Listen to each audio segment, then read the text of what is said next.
আপনি আপনার প্রশ্নের 25 বা 30% উত্তর আপনার প্রশ্নের মধ্যেই আছে। বেগম জহরত আদিব চৌধুরী, মহিলা আসন 27।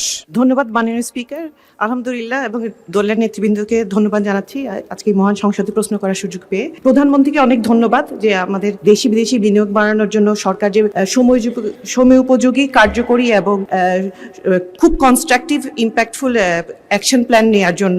আমরা দেখেছি ফ্যাসিস্ট সরকারের আমলের ভুল নীতি এবং করাপশন এর জন্য তারা যে কাজটা করেছিল এর ইম্প্যাক্ট আংটাডের রিপোর্টে এসেছে, যে 2019 থেকে 2024 সালের রিপোর্টে এসেছে বাংলাদেশে পার ক্যাপিটা ফরেন এফডিআই অ্যাট্রাক্ট করেছে মাত্র $9, যেখানে কম্বোডিয়ার মতো কান্ট্রি করেছে $225, ভিয়েতনাম করেছে $175। সো আমরা অবশ্যই অনেক পিছিয়ে আছে আমাদের নেইবারিং কান্ট্রি থেকে। তবে আমি মনে করি যে প্রফিট রিপ্যাট্রিয়েশন যেরকম বিদেশি বিনিয়োগের জন্য ডিসিশন নেওয়া হয়েছে, এই ধরনের একদম পারফেক্ট এক্সাম্পলস যে রিজনের জন্য ফরেন এফডিআই আমরা এতদিন ধরে অ্যাট্রাক্ট করতে পারি না, এই ধরনের প্রবলেমগুলো সলভ হবে। আমার সম্পূরক প্রশ্ন হচ্ছে যে আমরা যেহেতু অনেক পিছিয়ে আছে, এটাকে ফাস্ট ফরওয়ার্ড করার জন্য আমরা ফরেন ইনভেস্টরদেরকে আরও কনসালটেটিভ অ্যাডভাইজারি কাউন্সিল প্রতিষ্ঠা করতে পারি কিনা। আমরা দেখেছি উজবেকিস্তান, গ্রিস, পাকিস্তান, এরকম বিভিন্ন দেশ আমাদের মতো ব্যাকগ্রাউন্ডের ইকোনমিক চ্যালেঞ্জকে মধ্যে থেকে ওরা এফডিআই অ্যাট্রাক্ট করার জন্য এই ধরনের ফরেন ইনভেস্টর কাউন্সিল প্রতিষ্ঠা করেছে, যেটার মাধ্যমে তারা ইমিডিয়েটলি দেখেছে যে কনসালটেশনের থ্রুতে এফডিআই এর বাড়ানোটা খুব দ্রুত বেগ পেয়েছে। তো মাননীয় প্রধানমন্ত্রীর কাছে যেহেতু ওনারা অনেক খুবই প্রশ্ন করুন প্লিজ। তো আমার প্রশ্ন হচ্ছে এই ধরনের কোনো কাউন্সিল প্রতিষ্ঠা করার প্ল্যান আছে কিনা। মাননীয় প্রধানমন্ত্রী। ধন্যবাদ মাননীয় স্পিকার, মাননীয় সংসদ সদস্য, আপনাকেও ধন্যবাদ। আপনি আপনার প্রশ্নের 25 বা 30% উত্তর আপনার প্রশ্নের মধ্যেই আছে। আপনি বলেই দিয়েছেন আমরা ফরেন যে প্রফিট যেটা সেটা রিপ্রেজেন্টেশনের ব্যবস্থাটা আমরা করেছি। প্রথমত এটা একটা যেটা উৎসাহিত করবে, কারণ বিদেশি বিনিয়োগকারীদের আগে যারা এসছে তাদের মধ্যে একটি বিষয় ছিল যে সে যদি তার লাভ্যাংশ নিতে না পারে তাহলে কেন সে এখানে ইনভেস্ট করবে।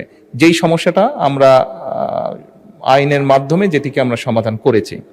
এর বাইরে আপনি মূল যেটি জানতে চাইলেন, অলরেডি 3-4 দিন আগে মিটিংটা বোধহয় পরশু দিন কি তার আগে, হ্যাঁ গত পরশু দিনের আগের দিন আমরা যেই মিটিংটা করেছি, সেখানে মিটিংয়ে আমরা এরই মধ্যে সিদ্ধান্ত নিয়েছি যে বিদেশ থেকে, সেটি কোনো বাংলাদেশি হোক অথবা কোনো বিদেশি হোক নাগরিক, আপনি যেটা কনসালটেন্ট বলেছেন, কনসালটেন্ট না করে ব্যাপারটা আমরা ওপেন রেখেছি, তারা যদি বিদেশি ইনভেস্টমেন্ট দেশে নিয়ে আসতে পারে তাহলে আমরা তাদেরকে সেইটির 1% বোধহয় 1.5 যে পরিমাণ ইনভেস্টমেন্ট তারা নিয়ে আসবে 1.5% তাদেরকে আমরা কনসালটেন্ট ফি বা কমিশন যেভাবেই আপনি বলুন না কেন সেটা আমরা তাদেরকে দিব, ইনসেন্টিভ তাদেরকে আমরা দিব।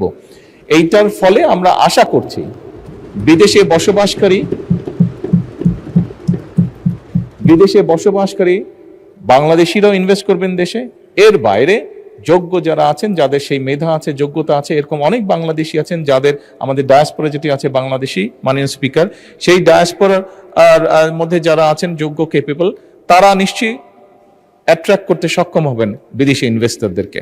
এবং এর মাধ্যমেই আমরা পরিকল্পনা গ্রহণ করেছি দেশে বৈদেশিক বিনিয়োগের পরিমাণ বাড়ানোর জন্য। মাননীয় স্পিকার, ধন্যবাদ।